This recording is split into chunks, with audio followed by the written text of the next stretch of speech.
Hello standard 8, यह है हमारा पार्ट 3 लाख की चूड़ियाँ। इसके लेखक है कामतानाथ। कामतानाथ हमें बता रहा है कि वो कैसे अपनी गाँव छुट्टियों में गांव जाते थे, मामा के घर जाते थे और वहाँ कैसे रहते थे, किस किस से मिलते थे, उसके बारे में यहाँ बताया गया है। और ख़ासकर चूड़ियाँ बनाने वाले से। यह आधुनिक युग में सारा काम मशीन से हो जाता है, लेकिन मशीन ने कम समय में चीज़ों के अधिक विकल्प उपलब्ध कराती है, जिससे हाथ की बनी चीज़ों की आवश्यकता और उपयोगिता घटती जा रही है। इस कहानी में यही बताया गया है कि कैसे मशीन की बनी कांच की चूड़ियाँ लाख की चूड़ियों की जगह ले चुकी है और उसे बनाने वाला हुनरमंद कारीगर बदलू गरीबी के दिन बीता रहा है, लेकिन फिर भी उसे अपनी कला से प्रेम है। यहाँ पे बदलू की बात हो रही है। बदलू जो उसके मामा के गांव में लाख की चूड़ियाँ बनाने वाला था और वो लाख की चूड़ियाँ बनाता था और लोग पहनते भी थे। लेकिन जैसे ही ये मशीन आ गया है उसके बाद यहाँ पे ये लाख की चूड़ियाँ कोई पहनता नहीं है, कांच की चूड़ियाँ पहनना शुरू हो गया। और उसकी जो हुनर है चूड़ियाँ बनाने की, उससे वो प्रेम तो करता था उसकी कला से, लेकिन वो अब आगे पहुँच नहीं पाई। तो और फिर वो गरीबी के दिन बिता रहा है। तो चलो देखते हैं स्टोरी। सारे गांव में बदलू मुझे सबसे अच्छा आदमी लगता था, क्योंकि वह मुझे सुंदर सुंदर लाख की गोलियां बनाकर देता था। मुझे अपने मामा के गांव जाने का सबसे बड़ा चाव ही नहीं था कि जब मैं वहां से लौटता था तो मेरे पास ढेर सारी गोलियां होती, रंग बेरंगी गोलियां जो कभी किसी भी बच्चे का मन मोह ले। हमारे लेखक बताते हैं कि जब वो गांव जाते थे और बदलू बहुत अच्छा आदमी लगता था। लेकिन क्यों अच्छा लगता था? क्योंकि वो सुंदर सुंदर लाख की छोटी छोटी गोलियां बना कर देता था। और वो मामा के घर जाने का सबसे बड़ा चाव, यानी कि सबसे बड़ा इच्छा तो इसीलिए थी क्योंकि उसको गोलियां मिलती थी और ऐसी गोलियां और किसी बच्चे के पास थी नहीं। तो बस बाकी सारे बच्चों को भी ये गोलियां देखकर मन मोह लेता था। वैसे तो मेरे मामा के गांव का होने के कारण मुझे बदलू को बदलू मामा कहना चाहिए था, परंतु मैं उसे बदलू मामा न कहकर बदलू काका कहता करता था, जैसे कि गांव के सभी बच्चे उसे कहा करते थे। बदलू का मकान कुछ ऊंची पर बना था, यानी कि जो थोड़े हिली एरिया पे बना था। मकान के सामने बड़ा सा सहन था जिसमें एक पुराना नीम का वृक्ष था। सहन था यानी कि एक बड़ा सा आंगन था। उसके मकान के सामने बड़ा सा आंगन था और उसमें नीम का वृक्ष लगा था। उसी के नीचे बैठकर बदलू अपना काम किया करता था। बदल में भट्ठी दहकती रहती थी, यानी कि लाख की चूड़ियाँ बनाता है तो साइड में दगदगती भट्ठी भी रखनी पड़ती है जहाँ आग में उसको पिघलाता है। तो वो भट्ठी रहती थी जिसमें वह लाख पिघलाया करता।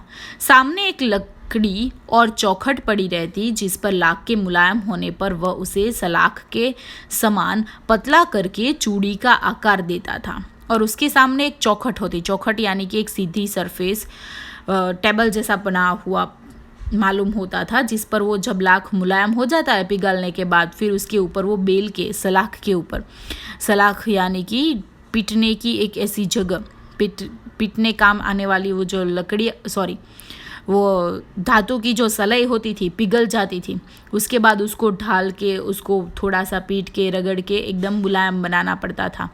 इसलिए वो सलाख के सामने पतला करके उसको चूड़ी का आकार देता था। और उसके बाजू में 4-6 विभिन्न आकार की बेलनुमा मुंगरियाँ रखी रहती थी। मुंगरियाँ यानी कि क्या? तो ठोकने और पीटने के काम आने वाली लकड़ियाँ, उसको मुंगरियाँ बोलते हैं। तो वो बेलनुमा यानी बेलन जैसी वो मुंगरियाँ रही पड़ती थी, कुछ पतली और पीछे से मोटी। लाख को चूड़ी का आकार देकर वह उन्हें मुंगरियों पर चढ़ाकर गोल और चिकना बनाता था। तब एक एक कर पूरे हाथ की चूड़ियाँ बना चुकने पश्चात वह उन पर रंग करता था। फिर वो जो मुंगरियाँ थी उसके ऊपर वो चढ़ा के गोल बना देता था चूड़ियाँ। फिर सारी चूड़ियाँ बन हो जाने के बाद उसके ऊपर डिज़ाइन करता था, रंग करता था। बदलू यह कार्य सदा ही एक मचिए पर बैठकर किया करता था। मचिए यानी कि छोटी सी खाट, जैसे कि घर में बैठक होती है ना, वैसी छोटी सी खाट के ऊपर बैठ के करता था। बहुत सी पुरानी थी। बगल में ही उसका हुक्का रखा जिसने ऊपर बीच बीच में वो पीता रहता था। गांव में मेरा दोपहर का समय अधिकतर बदलू के पास बीतता। वह मुझे लल्ला कहा करते और मेरे पहुंचते ही मेरे लिए तुरंत एक मचिया मंगवा देते, यानी कि दूसरी छोटी सी खार। मैं घंटों बैठ बैठ कर उस पर चूड़ियाँ बनाते देखता रहता। लगभग रोज ही वह 4-6 जोड़े चूड़ियाँ बनाता। पूरा जोड़ा बना लेने पर वह उसे बेलन पर चढ़ाकर कुछ क्षण चुपचाप देखता रहता, मानो वह बेलन न होकर किसी नववधू की कलाई हो।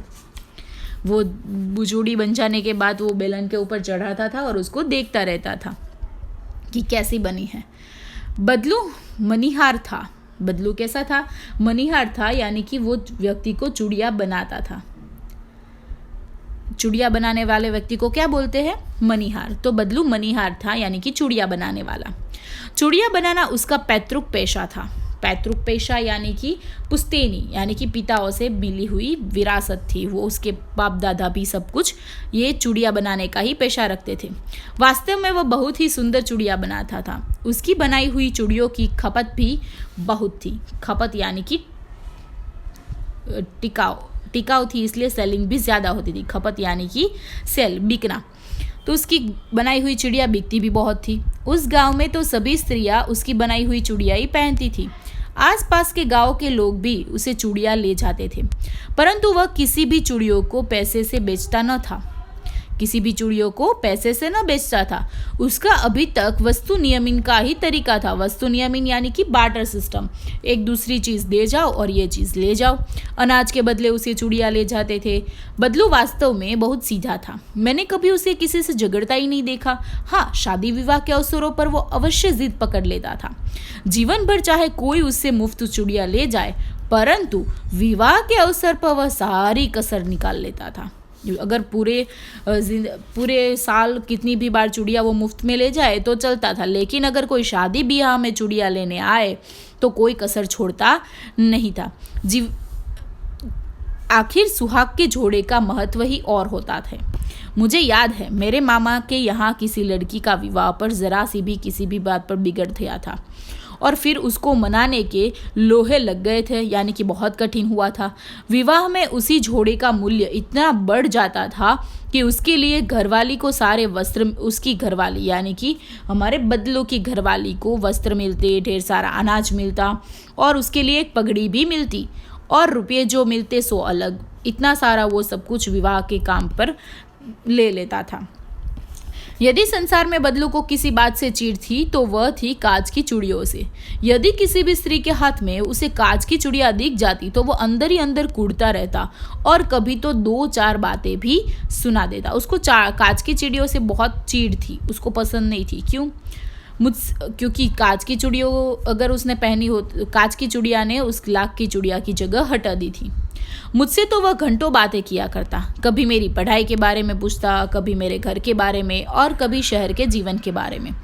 मैं उससे कहता कि शहर में तो सब कांच की चूड़ियाँ ही पहनते, तो वो उत्तर देता कि शहर की बातें अलग है लल्ला, वहाँ तो सभी कुछ होता है। वहाँ तो औरतें अपने मर्द के हाथ पकड़कर भी सड़कों पे घूमती है और फिर उनकी कलाइयाँ नाजुक होती है ना। लाख की चूड़ियाँ पहनने तो मौज ना आ जाए। वो क्या बोलते कि शहर की जो औरतें हैं वो बहुत नाजुक कलाई वाली होती है, तो लाख की चूड़ियाँ पहनने से तो उसको मौज आ जाएगी। कभी ना कभी बदलू मेरी अच्छी खासी खातिर भी करता। बदलू है वो उसकी अच्छी सारी खातिर भी करता था। कैसे? जिन दिनों उसकी गाय के दूध होता वह सदा मेरे लिए मलाई बना कर रखता और आम की फसल में तो रोज ही उसने यहाँ से 2-4 आम खा आता।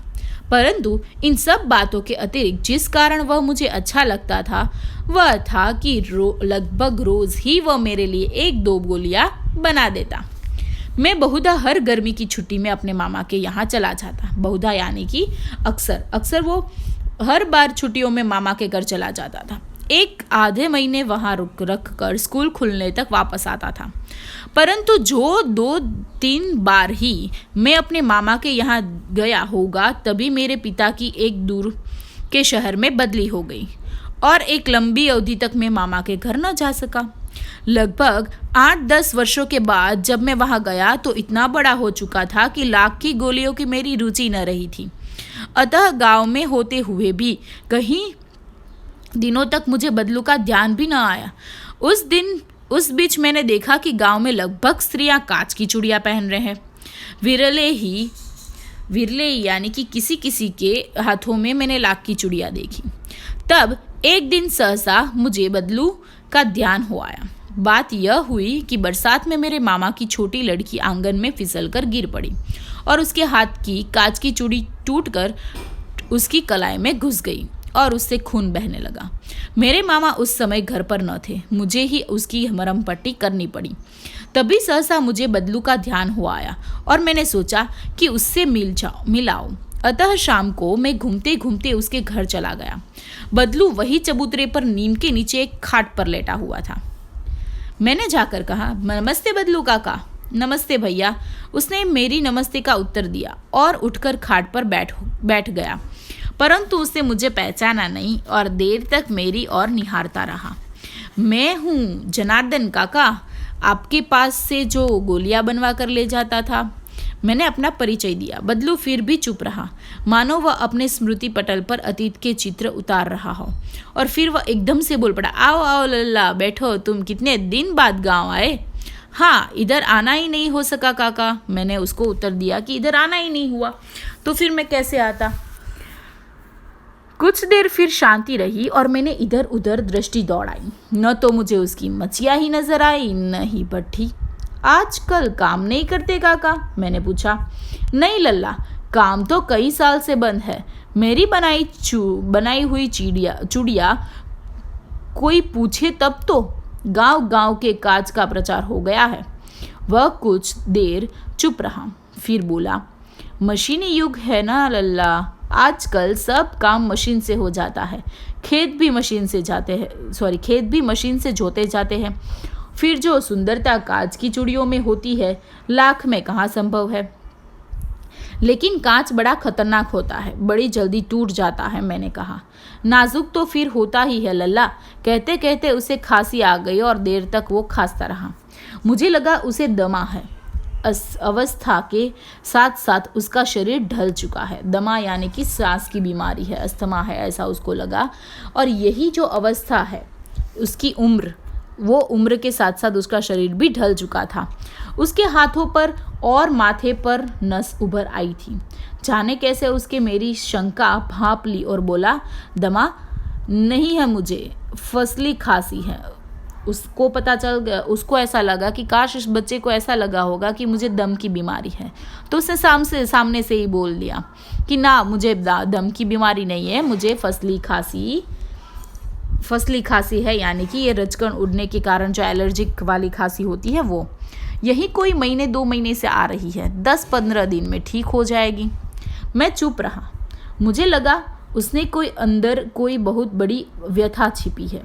मैं चुपचाप देखता रहा और मुझे ऐसा लगा कि इसके अंदर बहुत बड़ी व्यथा छिपी है, यानी कि बहुत सारा दुख है। मैं देर तक सोचता रहा कि इस मशीनी युग में कितने हाथ काट दिए हैं। कुछ देर फिर शांति रही, जो मुझे अच्छी नहीं लगी। आम की फसल अब कैसी है काका? कुछ देर पश्चात मैंने उस विषय के बदलते हुए पूछा। जब बातचीत बदलने के लिए उसको डायरेक्ट यह पूछ लिया कि आम की फसल कैसी है अब काका? अच्छी है लल्ला, बहुत ही अच्छी, उसने लहलह कर उत्तर दिया और अंदर अपनी बेटी को आवाज़ दी, अरे रज्जो, लल्ला के लिए आम तो ले आ। फिर मेरी और मुखातिब होकर बोला, माफ़ करना लल्ला, तुम्हें आम खिलाना भूल गया था। उसने मुखातिब होकर पूछा, यानी कि देखकर पूछा कि लल्ला, मैं तो भूल ही गया था तुझे आम खिलाना। नहीं काका, आम तो इस साल बहुत खाए हैं। वाह वाह, बिना आम खिलाए कैसे जाने तुमको? मैं चुप हो गया। मुझे वो दिन याद आ गए जब वो मेरे लिए मलाई रखा करते थे।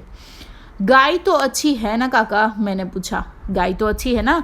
तो गाय कहाँ है लल्ला? 2 साल हुए बेच दी। इतने में रज्जो, उसकी बेटी, अंदर से एक डलिया में ढेर सारे आम लेकर आई। यहाँ पे पिक्चर है, उसकी बेटी आम लेकर आई। यह तो बहुत है काका, इतने सारे कहाँ खा पाऊंगा? मैंने कहा। वाह वाह, वह हंस पड़ा। शहरी ठहरे न, मैं तुम्हारी उम्र का था तो इतने से तो 4 गुने आम का मैं एक बखत में खा लेता था, यानी एक ही टाइम में मैं इतने सारे आम खा लेता था। आप लोगों की बात और है, मैंने उत्तर दिया कि आप लोग तो गांव वाले हैं, आप लोग तो खा सकते हैं। अच्छा बेटी, लल्ला को 4-5 आम छांट कर दो और सिंदूरी वाले दो। देखो लल्ला कैसे है। उसी साल यह पेड़ तैयार हुआ है। उसने क्या बोला, इसमें से 4-5 आम है वो छांट कर अच्छे अच्छे सिंदूरी वाले, यानी कि जो अच्छे अच्छे पक गए हैं, छांट वाले हैं, वो सब उसको दे दो। और लल्ला को बोला कि ये साल के ही आम पेड़ तैयार हुआ है, मतलब इस वृक्ष पे इस बार ही ये आम आए हैं। तो ये आम कैसे तैयार हुए, कैसे है वो देखो। रज्जो ने 4-5 आम अंजुली में लेकर मेरी ओर बढ़ा दिए। अंजुली यानी कि हाथ में लेकर, हथेली में लेकर मेरे सामने और बढ़ाए।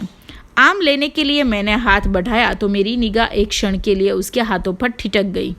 गोरी गोरी कलाइयों पर लाख की चूड़ियाँ बहुत ही फब रही थी यानी कि सज रही थी। उसकी जो कलाइयाँ थी, उस कलाइया के ऊपर लाख की चूड़ियाँ बहुत ही जच रही थी।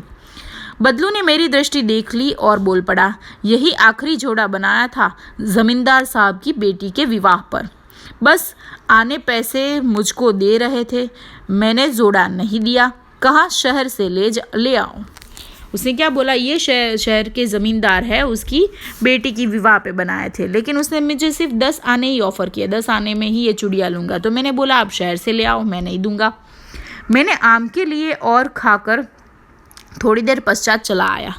मुझे प्रसन्नता हुई कि बदलू ने हार कर भी हार नहीं मानी थी। उसका व्यक्तित्व कांच की चूड़ियों जैसा न था कि आसानी से टूट जाए। जब उसने इतने रुआब से बोला कि वो चूड़ियाँ मैंने उस लड़की के लिए बनाई थी, ज़मींदार साहब की बेटी के लिए, और 10 आने में माने भी नहीं, फिर भी उसने नहीं दिया। तो ये सुनकर हमारे लेखक है उसको ऐसा लगा कि ये जो हमारे बदलू चाचा है, वो बदलू चाचा अभी भी आसानी से टूटे नहीं हैं। उसके काम के प्रति वो अभी भी इतने ही सज्जन है, और उसे ये प्रसन्नता हुई कि बदलू काका अभी तक हार मानी नहीं है। तो यहाँ पे ही हमारा चैप्टर नंबर 3 लाख की चूड़ियाँ ख़त्म होता है। और आपको होमवर्क में सारे शब्दार्थ, उसके बाद श्रुत लेखन के वर्ड्स 5 टाइम और अभ्यास लिखना है। Thank you.